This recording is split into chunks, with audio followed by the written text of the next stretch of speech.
It's time now for County-Wide, a presentation of Yavapai Broadcasting News. You'll hear about the interesting issues and happenings that affect all our lives. Here's today's County-Wide. Well, good day and welcome to the program. I'm Brad Miller. It is County-Wide.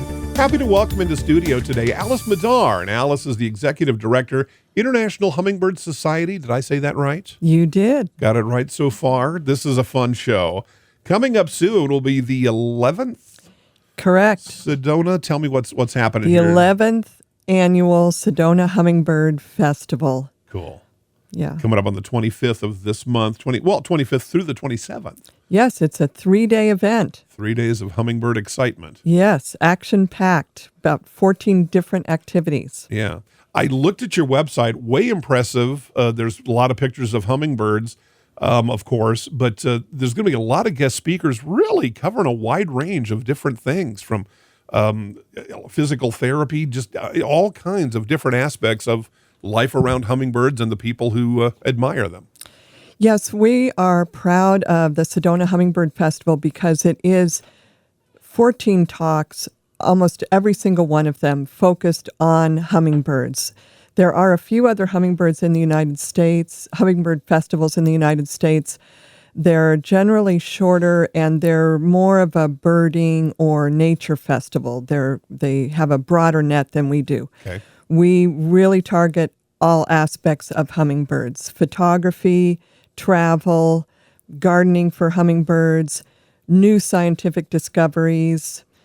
I can't remember. All things rehab, hummer. all things art, photography. Yeah. So this year, one of our speakers I'm excited about, they are speaking, it's actually a married couple, and the husband was just involved in a research study where they discovered that Anna's hummingbirds, which are one of the hummingbirds that live here, they are rapidly evolving. They're changing their innate behavior and their bill shape in response to feeder use. Really interesting. Like man-made type feeders. Man-made type feeders. No fooling. Yes. Well, see, now there you go. It kind of shows, folks, and especially in our area, Arizona in general, and certainly the Verde Valley, Sedona areas, we don't put out crow feeders in our backyards. We don't put, a lot of people have hummingbird feeders and like to attract them because they're just so cool and gorgeous. Yes, there's one of the great things about hummingbird feeders is in a difference between that and bird seed is bird seed attracts some rodents you don't really want, the rats, the mice. Right. And hummingbird feeders don't. They attract orioles, woodpeckers, hummingbirds. They can attract bees. Now, bees are pollinators. You don't really want to hurt the bees. And there are certain things you can do to deter bees from your hummingbird feeders. You shouldn't have them on your hummingbird feeders because they can hurt the hummingbirds. They can sting them and hurt them. Right, like anything. Another insect that can hurt hummingbirds that people don't realize is praying mantis. So if you see those guys, they're trouble. Yes, they can cause all kinds of problems in the bug world. They can be vicious. Yes, so they will actually. You can see them hanging out on your hummingbird feeder, waiting for a hummingbird, and they can kill a hummingbird.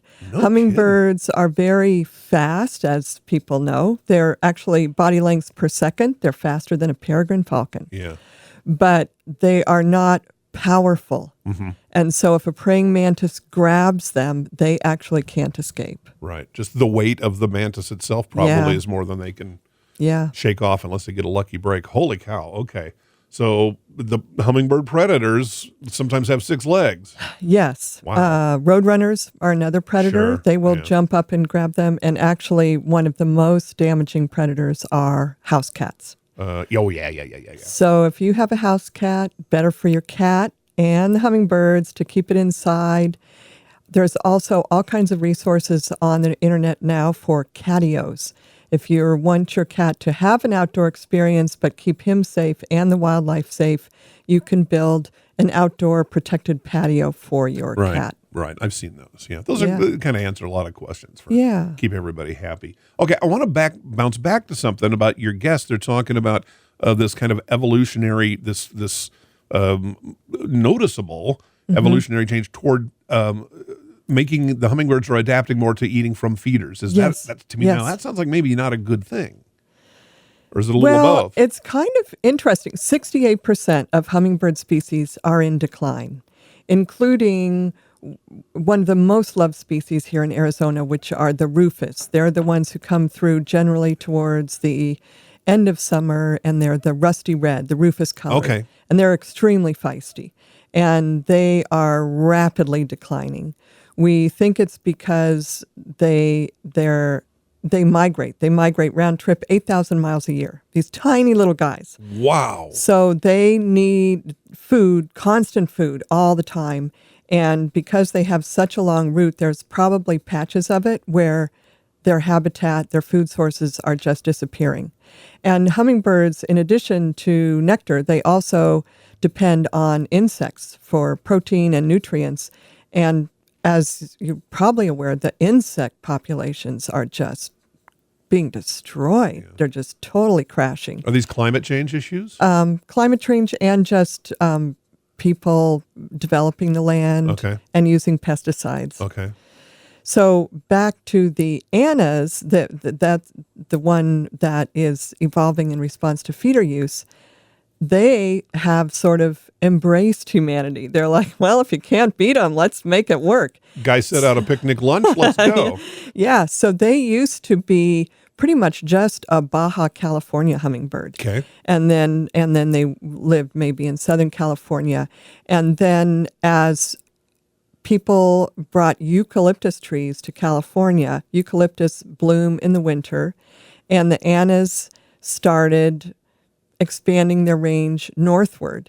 And then humans started doing a lot more feeder use after World War II, and that has only grown.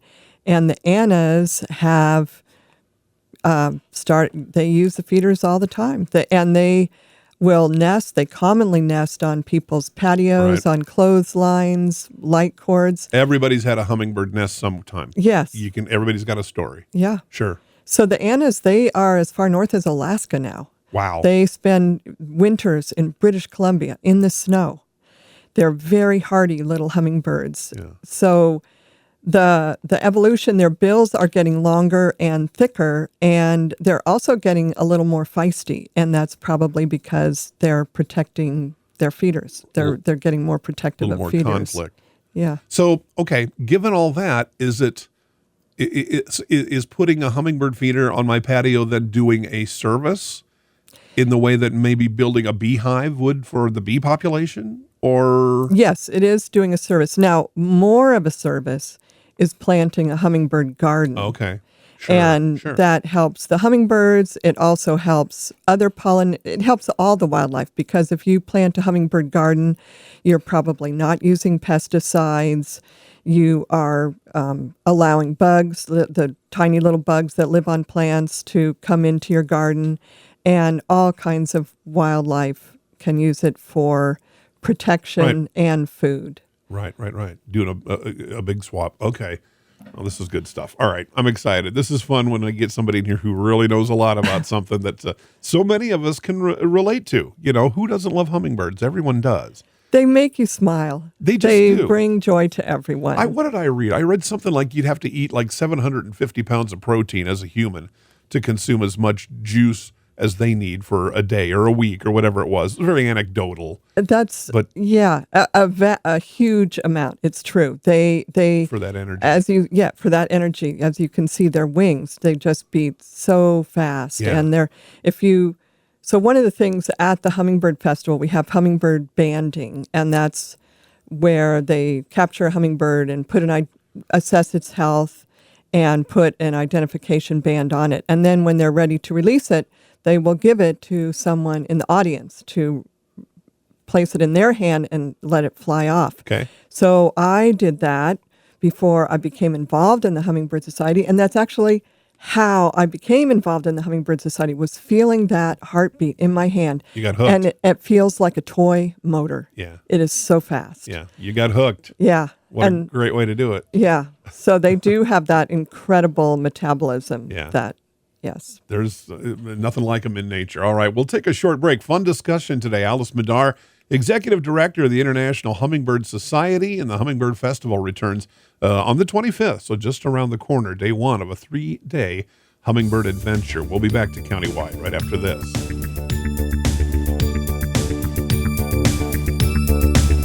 Life changes, then it changes again. Predicting the unexpected in life is impossible. That's why it's called unexpected. So when it comes to financial goals, our philosophy is don't predict, prepare. Hi, I'm Edward Jones financial advisor Matthias Sandoval. A job loss, change in health, or a loss of a loved one can have a big impact on your family's financial security. Let's work together to help make sure you're equipped for life's unexpected events. Call our office to schedule a face-to-face appointment. Edward Jones, making sense of investing. Member SIPC. Verde Solaire, your hometown heating, air conditioning, and plumbing company in the Verde Valley, and your trusted North Central Arizona Goodman dealer.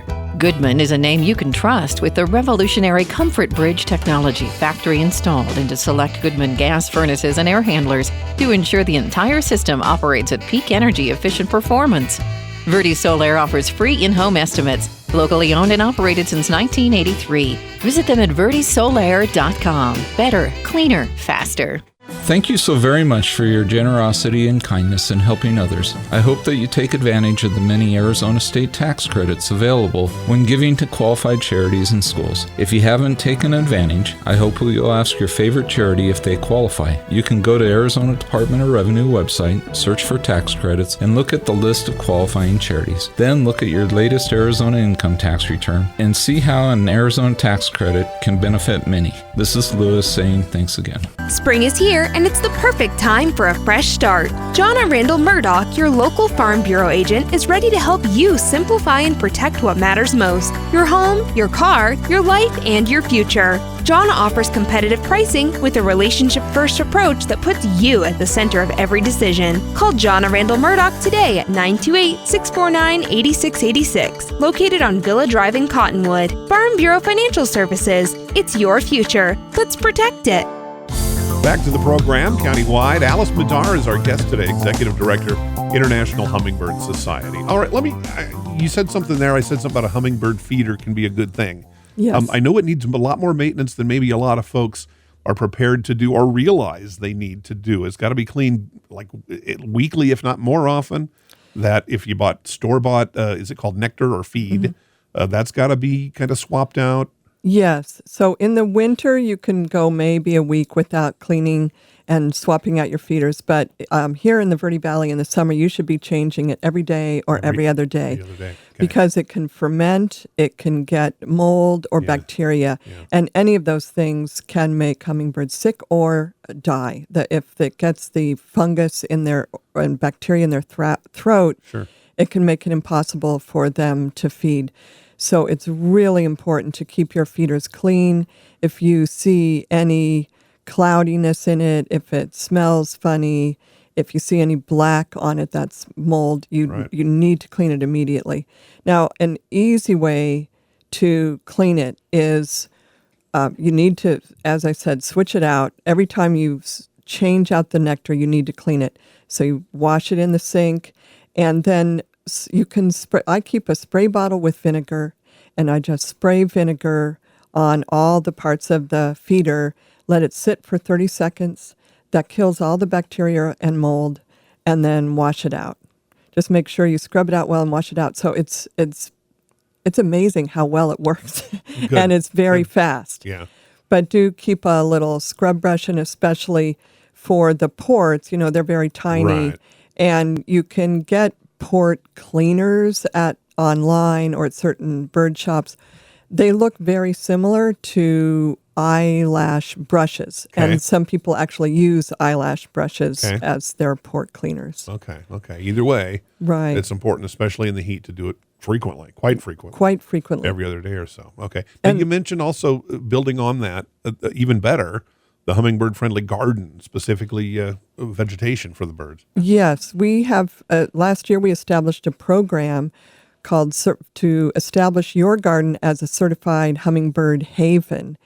And in that program, you commit to keeping your garden chemical-free, to having a certain number of hummingbird-friendly plants, to having a water source for hummingbirds. They like slow-moving water, So say a bubbler fountain, Okay. they love, and it's loads of fun to watch them in the bubbler, and no cats in your yard. Right. Right. And then you can go online and certify your garden as a hummingbird haven and get a little sign to put in your garden that says it's a hummingbird haven. And that might inspire your neighbors to say, hey, what's this? Maybe I should do this too. And you're helping expand hummingbird habitat, one little garden at a time. And you mentioned you're also, as a sidebar, almost doing a service to a lot of other critters and insects and Yes. kind of repopulating them in a tricky world. Mm-hmm. Okay, so good stuff. You mentioned one of the birds, I don't remember which, the red colored one. I think you might have said is real migratory. Yes, the rufous. 8,000-mile See, I wouldn't have thought hummingbirds necessarily were big migratory birds just because of their size. It is amazing. It's amazing. A small headwind is good, flying north with a breeze. So do they flock as they do that? No, or do they are solid. They migrate on their own. They're solitary. The rufous, the timing, so it's interesting. The males migrate first, then the females, then the juveniles. But they don't do it together. Really? Yes, hummingbirds are really not social birds. Kind of solitary. Yeah, they kind of like to keep to themselves. But around feeders, they will group just because it's a food source. Yeah. Okay. But then they do, as we know, like to kind of tussle with each other around those feeders. Yeah. Oh, you can see a little dust up now and again. Yeah. It can be part of the fun. So for example, the rufous again that's around here will migrate north from. They will go to Alaska. So they. Good God, these guys. Yes, and they winter in Mexico and Central America. Well, sure. It's inexpensive down there, and weather's nice. Yeah. I had no idea. Just something that weighs literally an ounce or two. Yeah, about as much as a nickel. Yeah. Can fly to Alaska and back. Yes. What's the lifespan of a hummingbird, assuming no predators and bad business? So through banding, at least one hummingbird was established to live 12 years of broadtail, which is one of the species that's here. We think that typically they live 3 to 5 years because there are so many things that can happen to them. Right. And the ones that migrate, do they do that specifically to nest or? Yes, it was that there was less competition probably for food in the north during nesting season, so they would fly north to nest and then go south in the winter when there wasn't food in the north. And how long does it take roughly and maybe the different types of hummingbirds are different, but typically for hummingbirds to go from egg, newborn, to being able to fly, to being able to migrate, if that's the type of hummingbird they are? They're only in the nest, now I can't remember exactly, but 2 to 3 weeks. Okay. They're in the nest a very short time. And by the time they leave the nest, they're as big as an adult. They're ready to go. And the mother, now hummingbirds, it's only the mother that takes care of them. The males are... Sure, Dad's flirting up in Alaska with the local sparrow girls. I don't know what he's doing. And they're very colorful, so predators can see them. Sure. And the females are more subtle in their coloring, and so they can hide hide their nests from predators. So they don't really want the males around. Okay. And I think that might be why you see the females more often. I think there are probably more females just in general, although I haven't been able to verify that. Yeah. So. Wow. Okay. So really solitary, really single mom households. Single mom, she builds the nest, raises the chicks. Yeah. Common story. Yeah. And fascinating. Absolutely fascinating. I know we could talk and talk. But we'll save a lot of that good stuff for some of the many presentations. A real impressive look at that. I looked at the website, and if folks want to, let's do this. We need to take a short break, so let's do that. And then when we come back, we'll talk about the fest coming up on the 25th, a little more specifics, how you can get tickets and be a part of that. Our guest, Alice Madar, Executive Director, International Hummingbird Society. We're getting an education today. We'll be back to Countywide right after this. Life changes, then it changes again. Predicting the unexpected in life is impossible. That's why it's called unexpected. So when it comes to financial goals, our philosophy is don't predict, prepare. Hi, I'm Edward Jones financial advisor Matthias Sandoval. A job loss, change in health, or a loss of a loved one can have a big impact on your family's financial security. Let's work together to help make sure you're equipped for life's unexpected events. Call our office to schedule a face-to-face appointment. Edward Jones, making sense of investing. Member SIPC. Verde Solaire, your hometown heating, air conditioning, and plumbing company in the Verde Valley, and your trusted North Central Arizona Goodman dealer. Goodman is a name you can trust with the revolutionary Comfort Bridge technology, factory installed into select Goodman gas furnaces and air handlers to ensure the entire system operates at peak energy efficient performance. Verde Solaire offers free in-home estimates, locally owned and operated since 1983. Visit them at verdesolaire.com. Better, cleaner, faster. Thank you so very much for your generosity and kindness in helping others. I hope that you take advantage of the many Arizona state tax credits available when giving to qualified charities and schools. If you haven't taken advantage, I hope you'll ask your favorite charity if they qualify. You can go to Arizona Department of Revenue website, search for tax credits, and look at the list of qualifying charities. Then look at your latest Arizona income tax return and see how an Arizona tax credit can benefit many. This is Lewis saying thanks again. Spring is here, and it's the perfect time for a fresh start. Jonna Randall Murdoch, your local Farm Bureau agent, is ready to help you simplify and protect what matters most: your home, your car, your life, and your future. Jonna offers competitive pricing with a relationship-first approach that puts you at the center of every decision. Call Jonna Randall Murdoch today at 928-649-8686, located on Villa Drive in Cottonwood. Farm Bureau Financial Services. It's your future. Let's protect it. We welcome you back to the program as we wrap it up today. Alice Madar is Executive Director, International Hummingbird Festival, or Society, the Hummingbird Festival in Sedona. The 11th annual is coming up beginning on July 25th through the 27th. And there's tickets. I know like the dinner you said is sold out already. The dinner's sold out. The breakfasts are sold out. We have a few tickets left for field trips. But we have tickets because our speaker presentations are in the 750-seat air-conditioned Sedona Performing Arts Center. Great. We do have space for those. And anybody, please come on down because entry into the festival site is free. And we have more than 30 amazing vendors there who are bringing out all their hummingbird specialty items, everything from hummingbird-shaped soap, hummingbird jewelry, special vacuum-sealed hummingbird feeders that keep the nectar cool in summer. I mean, just all kinds of stuff. And then on Saturday, it's free, we have Kids Day with Heritage Park Zoo is bringing animals, Sonora and Reptiles is bringing animals, the Screech Owl, Moonlight the Screech Owl is making a guest appearance. So that, and then we have lots of crafts. So it's loads of fun. And for the first time ever, we are having a hummingbird plant sale. So come on down and get some plants that you know will attract hummingbirds. That's Saturday morning at 9. We expect them to sell out quickly. And this will be where? Where's all the events happening? This is all at the Sedona Performing Arts Center. Everything's there. Yeah. Well, the hummingbird banding and garden tours obviously be a different not thing. there. Yeah. Okay. All right. Well, terrific. That's just wonderful. Is there a website that I can look at? Is that a good way to? Yes, our website is quite extensive. We cover everything there. It's SedonaHummingbirdFestival.com. And then to learn more about hummingbirds, visit our Hummingbird Society website, which is hummingbirdssociety.org. Okay, take a look. Good stuff, exciting, a lot of fun. Who doesn't love hummingbirds? If you don't already, you will after the festival. Alice Madar, our guest, Executive Director, International Hummingbird Society. I'm Brad Miller. It's Countywide. We'll see you next time.